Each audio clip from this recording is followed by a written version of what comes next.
Thank you, Madam Chair and members of the committee. I want to start by thanking the committee and your diligent staff for the collaboration on this bill. I am accepting the recommended amendments, and I am grateful for the thoughtful work that went into refining this measure. When wildfires sweep through our communities or storms knock out power for days, we rely on frontline workers, firefighters, utility crews, and emergency responders to show up with the tools and vehicles to save lives. But what happens when the vehicles they depend on aren't available or are incapable of performing during critical situations? That's the question Senate Bill 496 seeks to address. So Senate Bill 496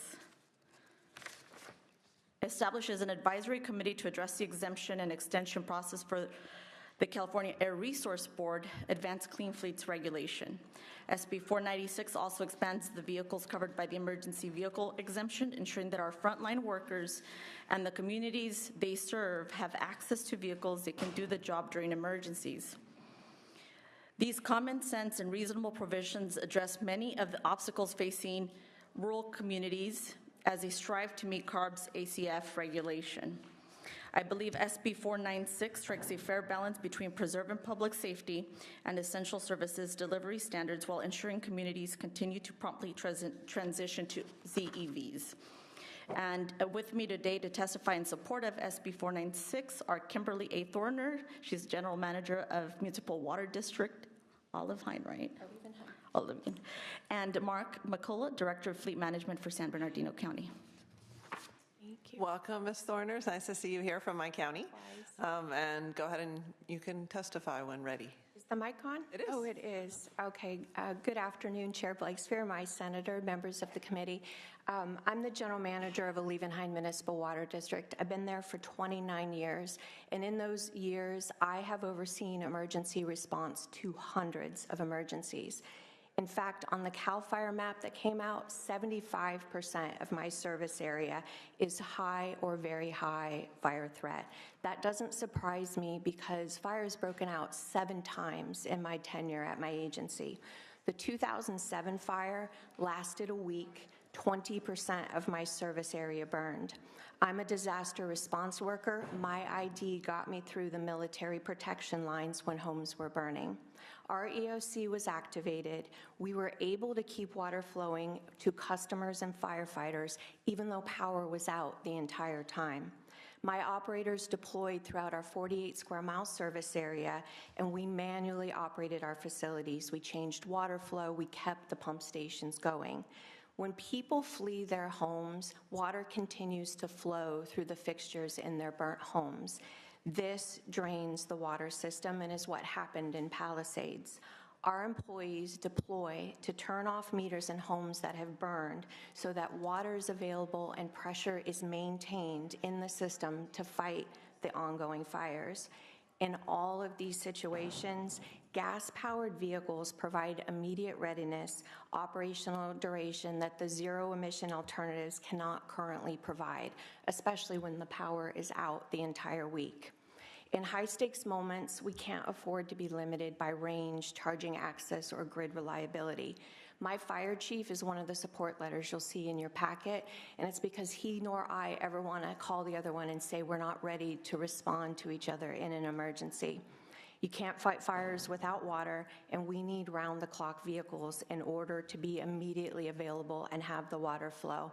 On a final note, I do want to let you know my agency takes its environmental footprint seriously. We buy energy from three-phase renewables, but we can't leave our communities defenseless against this exact climate catastrophe that we're trying to mitigate.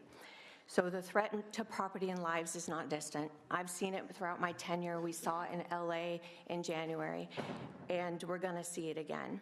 And when that happens, your town, my town, the hundreds of emergency workers that are on the support letters that you got from the agencies across the state, they're the ones who are gonna go across the barricades and defend homes and families.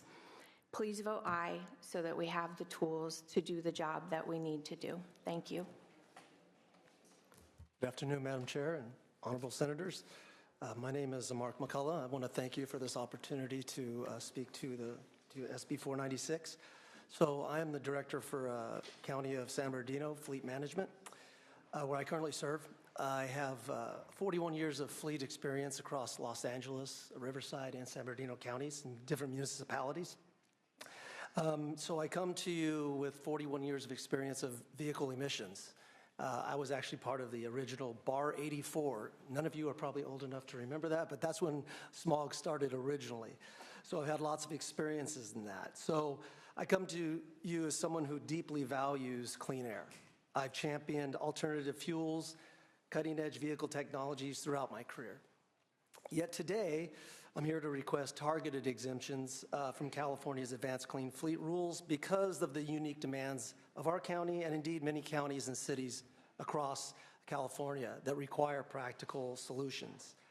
San Bernardino County spans 22,000 square miles, larger than some states, stretching from bustling cities to remote desert outposts, rugged mountains reaching 10,000 feet in elevation or higher.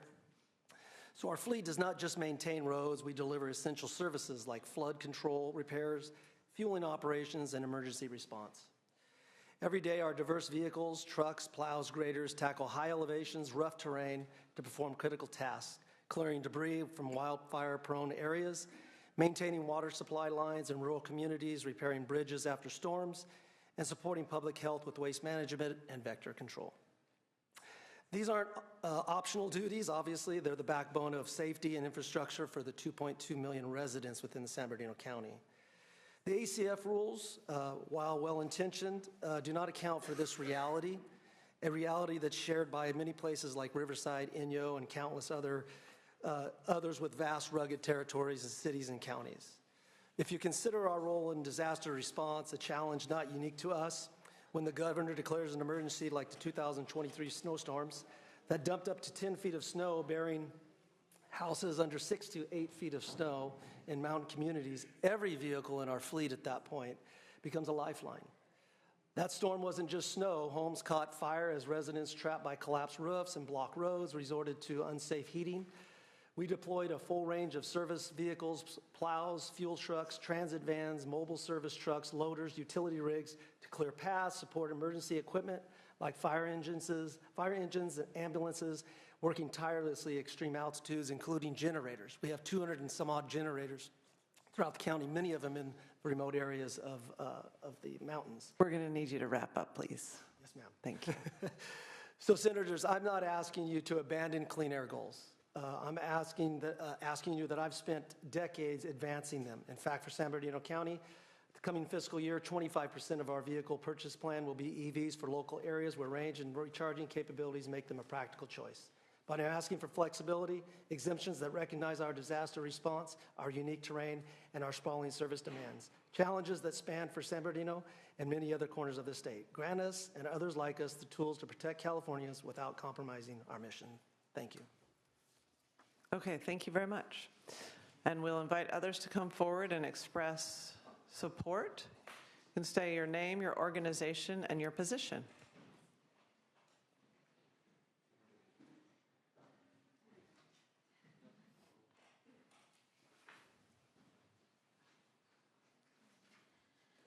Good afternoon, Chair, members. My name is David Rentschler, the Fleet Division Manager for the City of Fairfield, and the City of Fairfield fully supports this. Thank you. Thank you. Good afternoon. Sean O'Gara, and representing NAFA, National Association of Fleet Administrators, in strong support of this. Thank you. Good afternoon, Madam Chair and members. Beth Olaso on behalf of Cucamonga Valley Water District and Inland Empire Utilities Agency in strong support. Thank you. Good afternoon, Katie Davey, Dairy Institute of California in support. Thank you. Good afternoon, Madam Chair and members. Sharon Gonzalez on behalf of the California Park and Recreation Districts, as well as the City of Corona and the City of Roseville's Environmental Utility District. Thank you. Good afternoon, Mark Neuberger, California State Association of Counties, proud code sponsor. Melissa Sparks-Kranz with the League of California Cities, co-sponsor and in support of the measure. Good afternoon, Jamie Miner on behalf of Eastern Municipal Water District, Santa Margarita Water District, Turlock Irrigation District, and the City of Downey. Pleased to support. Thank you. Good afternoon, Josh Gauger on behalf of the Boards of Supervisors of the counties of Riverside, Ventura, and Santa Clara, all in support. Thank you. Good afternoon, Stacy Heaton with the Rural County Representatives of California, representing 40 rural counties statewide, also co-sponsor of this measure, happily to support. Good afternoon, West Valley, Lily McKay on behalf of West Valley Water District in support. Thank you. Dennis Albiani on behalf of Santa Clarita Valley Water Agency, as well as the Mesa Water, we support.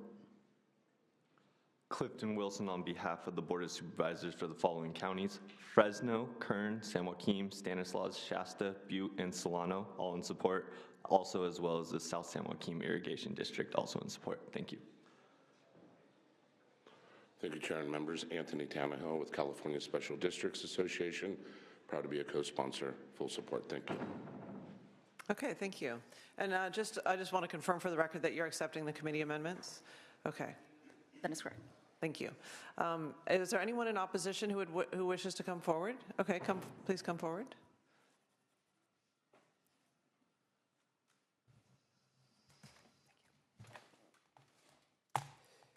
Good afternoon, Chair and members. Daniel Broad on behalf of Union of Concerned Scientists in respectful opposition to SB 496. This bill would add a hurdle to the implementation of the Advanced Clean Fleets Rule by establishing an advisory committee. It would also introduce uncertainty via an open-ended exemption for any vehicle that is reasonably anticipated to respond to emergencies without providing a definition for what is reasonable nor a process for determining it. The Advanced Clean Fleets Rule was the result of stakeholder engagement, years of stakeholder engagement. It contains a plethora of exemptions and extensions, including for emergency vehicles. Page 6 of the committee analysis very helpfully lays out many of those exemptions. If fully implemented, ACF is part of the state's strategy to achieve air quality standards required by the Federal Clean Air Act and would reduce CO2 by 327 million metric tons, more than the annual emissions of France or the UK. If we do not achieve federal air quality standards, not only will Californians continue to breathe toxic air, but the federal government could also withhold highway funding, and the federal administration could even implement its own plan to achieve these standards. Also, page 10 of the committee analysis is really helpful in laying out all the uncertainties and risks that may come with that. Last year, recognizing the importance of the ACF rule, this committee rejected a version of this bill that contained only the advisory board and not the exemption. Since then, CARB had to withdraw its Clean Air Act waiver for this rule due to fears of denial from the hostile federal administration. This rendered much of the rule unenforceable. Rather than adding burdens and exemptions to an already wounded ACF rule, we urge the committee to vote no on this bill and instead look towards solutions that will help California achieve its climate goals and comply with the federal air quality standards after losing significant portions of one of its most powerful emission-reducing tools. Thank you for the opportunity to comment, and we respectfully request your no vote. Okay, thank you. Is there anyone else in the room wishing to express a no vote? Opposition?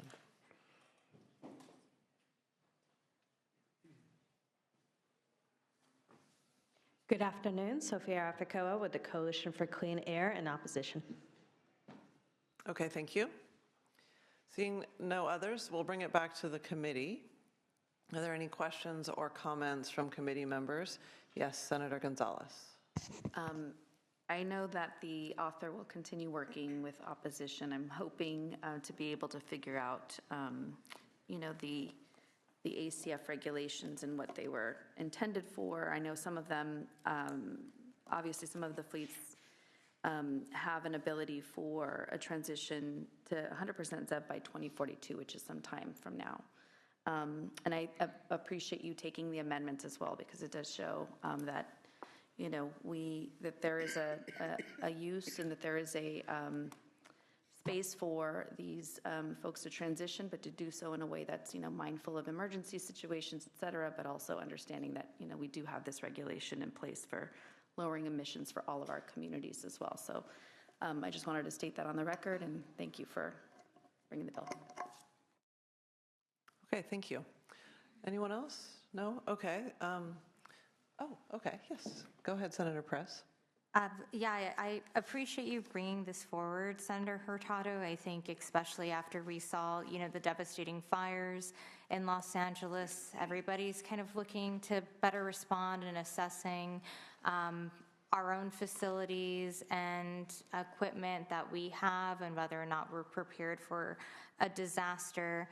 I do know there was a rumor that spread online that vehicles, particularly fire trucks that were traveling from out of state, were being rejected from coming into the state because they didn't meet our fuel standards, which was absolutely false.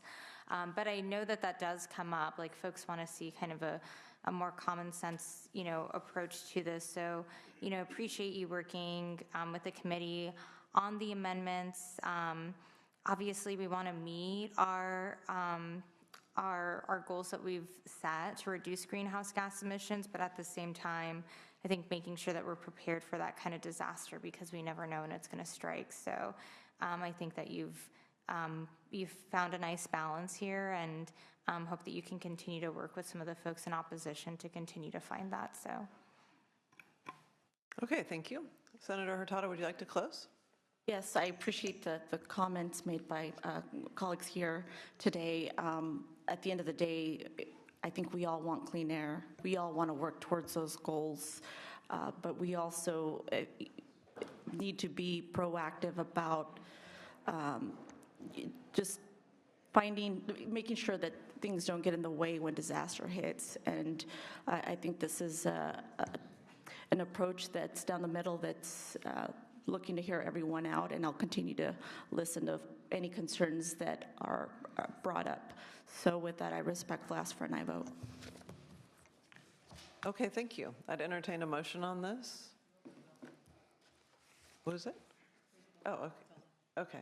Senator Dahli's moved the bill, so let's go ahead and vote. SB 496, the motion is to pass as amended to transportation. Senators Blakespear. Aye. Blakespear, aye. Valladares. Aye. Valladares, aye. Daly. Daly, aye. Gonzalez. Gonzalez, aye. Hurtado. Aye. Hurtado, aye. Minjavar. Minjavar, aye. Padilla. Padilla, aye. Perez. Aye. Perez, aye. Okay, it's 7-0, and that is out.